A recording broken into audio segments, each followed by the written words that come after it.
Doctora Cecilia Orellana, un Bienvenida. placer tenerla acá.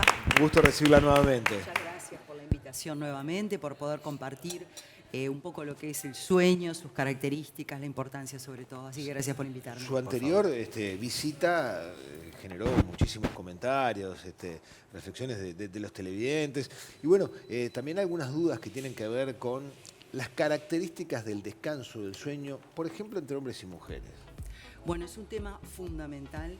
Primero, si me permiten, quiero hacer una leve introducción sobre claro, el sueño en sí. Claro que sí. Sueño, función fisiológica fundamental para el cuerpo, para mantener el equilibrio del organismo, que muchas veces en nuestro siglo XXI lo tenemos como menospreciado. Tenemos que hacer tantas cosas, hay tantas series de Netflix para mirar, hay tantas cosas para ver, tanta gente para llamar por WhatsApp o cosas para hacer, y tenemos la luz todo el tiempo disponible, las pantallas, todo lo que tenemos disponible que hace que recortemos las horas de sueño. Quiero recordar que dormir es fundamental en todas las épocas de la vida, que hasta los animales duermen y descansan, o sea que es vital para mantenernos en buenas condiciones. Hay dos etapas de sueño fundamentales, una es la que llamamos no REM y otra es la que llamamos REM, y esas se alternan a lo largo de la noche. Y ahí podemos ver un poquito lo que pasa con el dimorfismo, que llamamos dimorfismo sexual. Hombres y mujeres no somos iguales, ni mejores ni peores, complementarios, pero no iguales. Y ahí el sueño es donde se manifiesta uno de esos dimorfismos, es decir, las características diferentes en diferentes etapas de la vida. Y vamos ya de lleno, ¿a quién le cuesta dormir más? Esa es una buena pregunta, depende, vamos a decir. La mujer tiene desafíos a lo largo de la vida. Biológicos son los principales, que son a través de nuestros cambios hormonales. En las niñas y varones, mientras son niños, a menos que tengan algún otro problema de salud o tengan una característica genética, hay que recordar que igual que heredamos el color de ojos o la forma de la cara, heredamos una genética y unos hábitos para dormir. Esos papás que duermen bien, que tienen hábitos, por ejemplo, de acostarse siempre a la misma hora y levantarse a la misma hora, generan niños que en general son bastante más prolijos para dormir. Siempre hay excepciones, ¿no? La medicina nunca es 100%. Pero luego, a medida que pasa el tiempo, sobre todo en la pubertad, que empieza con las niñas a los 10 años, con los varones un poquito después a los 12, ahora eso está cambiando, hay una pubertad precoz también, aparentemente. Las niñas están madurando sexualmente un poco antes, pero digamos que de 10 a 12. Es otro tema, ¿no? ¿A qué se debe? Es otro tema, es para otro día. Tema, sí, para otra vez y para de repente ginecólogos. Sí. Pero es algo que estamos viendo. El tema es que el sueño cambia cuando nos cambian las hormonas a las mujeres. Las hormonas que en ese momento sexuales van a desarrollar los caracteres sexuales primarios y secundarios y van a hacer que después seamos mujeres fértiles y que podamos tener ovarios que tienen óvulos y demás para quedar embarazadas. Durante ese periodo comienza la secreción de hormonas fundamentales, estrógenos y progesterona, que hacen esta maduración. Los estrógenos en general muchas veces edematizan a la mujer, sobre todo durante la menstruación, la semana antes. Hay dificultades, edema de las mamas, a veces incomodidades a nivel del abdomen, y eso hace que la mujer en esos periodos duerma peor. La adolescente, me refiero, la niña o la adolescente que está comenzando con estos cambios hormonales. La progesterona nos da más bien sueño, es una hormona sexual que tiene un efecto sedante, entre otros efectos sexuales. Hablo específicamente de los efectos a nivel del sistema nervioso central. Entonces tenemos una fluctuación cada mes de todas estas hormonas, y estas fluctuaciones, según la mujer, obviamente no todas lo pasan de la misma manera. Hay chicas a las que les duele mucho, tienen muchos dolores menstruales, que puede ser indicador de otra patología, pero eso ya fragmenta el sueño, hace que sea más irregular. ¿Sí? Entonces, digamos que luego de pasar esa época, los varones durante esa época maduran un poco más lento, y durante esa época hay otra cosa muy importante en niñas y en mujeres, que es los cambios del ritmo circadiano. El ritmo circadiano es un ritmo natural que sigue todo nuestro organismo, pero que está orquestado por un reloj biológico en el cerebro, ¿sí? Que se llama núcleo supraquiasmático. Tiene un nombre complejo, la idea es que es un reloj biológico. El reloj biológico en los adolescentes está ligeramente retrasado, tiene un retraso de fase, es decir, no tienen sueño igual que un adulto de 40 o 50 años a las 10, 11 de la noche, tienen sueño de repente a la 1 de la mañana. Claro. Y encima están los celulares y el chat y nos reunimos. Exacto, todos los estímulos. Tanto el visual con la luz azul como el estímulo cognitivo. Estoy viendo algo que me interesa, por ejemplo en TikTok o en Instagram. O estoy chateando con mis amigas o con mi novio, o tengo una relación. Entonces, en ese momento, eso todavía agrega al retardo de fase natural. Por eso es que los adolescentes nunca quieren dormirse a la hora en que los indicamos. Claro. pero tienen que levantarse temprano para ir al otro día a estudiar. Entonces, ese es un gran desafío que tiene el adolescente al crecer. Disminuye el tiempo de sueño. Ahí estamos hablando a la hora de acostarse, ¿no? El sueño o el cansancio. En niñas y en varones, claro, en ambos. ¿Cuánto influye las edades con el sueño? Claro. Las edades de la hora de dormir. Porque hay gente, por ejemplo, que a cierta edad me dice, yo me levanto temprano igual aunque me haya acostado. Ya tienen como ese reloj. Exacto. El reloj que decía a las 6, 7 de la mañana me levanto, pero dormiste 4 horas, no importa, no puedo dormir más. Sí, eso pasa en edades más prolongadas. Vamos a hablar, termino con la adolescencia, en el cual tanto niñas como varones están con poco atrasados, pero hay una cosa interesante. Todos se tienen que levantar, por ejemplo, a las 6:30 o a las 7 para llegar a las 8 al colegio. Pero en un estudio que hicimos en un colegio de Montevideo, en todas las gamas, eran 300 niños, fue todo el liceo desde 12 a 18 años, se vio que las niñas se levantaban antes, y no porque se despertaran, era por el tema de estético, era para hacerse la planchita, para desayunar porque era saludable, pero claro, pero tenían mucho sueño de día. ¿Por qué? Porque disminuyen el tiempo de sueño, y los adolescentes tienen que dormir entre 8 y 10 horas. A mí me parece que es un tema realmente interesante y esto de ir descubriendo las diferencias entre hombres y mujeres a la hora del sueño. Pero, por ejemplo, también hay diferencias en conciliar el sueño.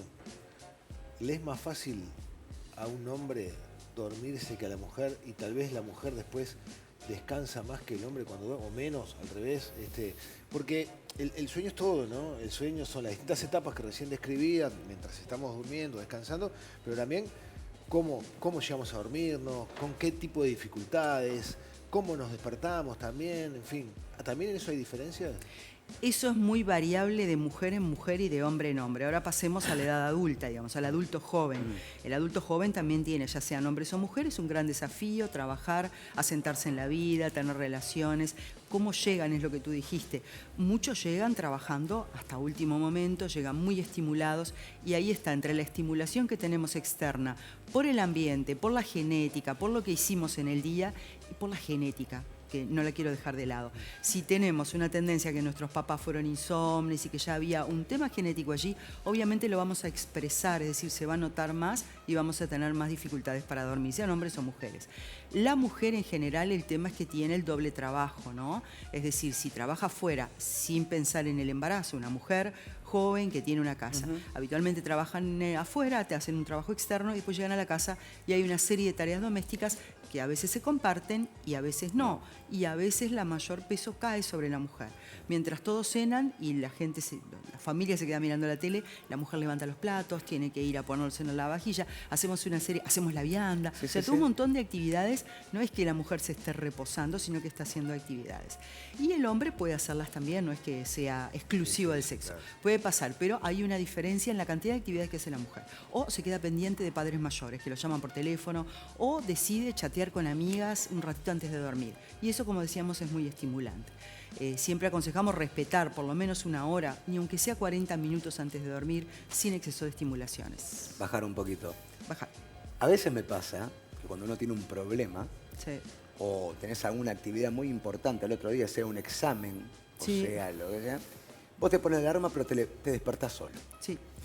¿A qué se debe eso? Bueno, algunas personas, aún sin tener ningún estrés, tienen una habilidad que es como de alguna manera manejar su ritmo circadiano, y cuando están de noche, a la otra mañana piensan, mañana me tengo que levantar a las 6 y se despiertan antes. Sí, claro. Eso le pasa a mucha gente y luego en el tiempo eso se cronifica, y si siempre tenés que levantarte a las 6, por ejemplo, como tú decís, aunque duermas a las 2 de la mañana te acuestes, a las 6 tu reloj biológico te va a decir, hasta acá llegué, y bueno, en el día, si no tuviste la cantidad suficiente de sueño para recuperar, tendrás más sueño, pero un poco esa es la evolución, ¿sí?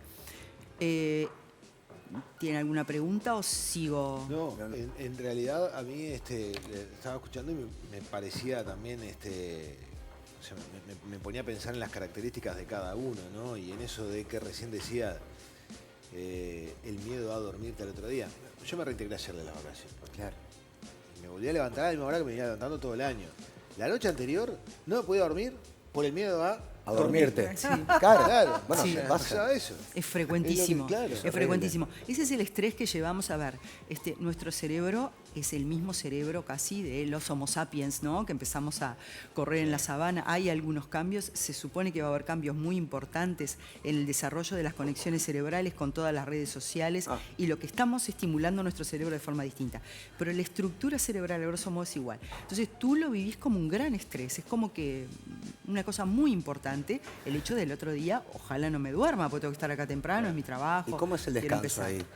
Porque ahí no estás durmiendo, estás cerrando los ojos. Depende, puede ser que sea fragmentado. Hay personas que cuando tienen un estrés al otro día, están muy cansados, duermen y duermen un ratito, bajan un poquito los neurotransmisores de cansancio, pero se vuelven a despertar y después no me tengo que dormir y están fragmentando el sueño en la noche antes del examen, en la noche antes de empezar a trabajar, o si hay cualquier estrés, no sé, un familiar enfermo. ¿Y la angustia, Eva, por qué no nos deja dormir la angustia, no nos deja descansar? Bueno, porque el cerebro es muy... Hay mucha gente cuando estás con depresión, que es un tipo de angustia, lo que más quieres es apagarse y dormir. O no te puedes levantar, no quiere decir que duermas. Pero... No, capaz que no dormís, pero mucha gente que he tenido cerca también está eso de querer...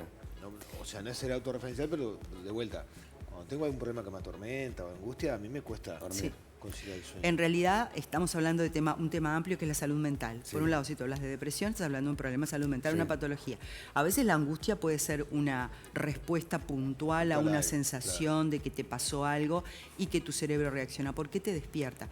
Porque nosotros tenemos una región en el cerebro que se llama amígdala, que no son estas amígdalas, es la amígdala cerebral que responde al estrés agudo. Es decir, era lo que nos avisaba que un bicho venía en la sabana y nos iba a comer, la amígdala se disparaba y se te dispara toda tu respuesta de estrés. La respuesta de estrés no es corto mi conciencia y me quedo acostado tranquilo viendo a ver qué pasa si el bicho me come, entre comillas, ¿no?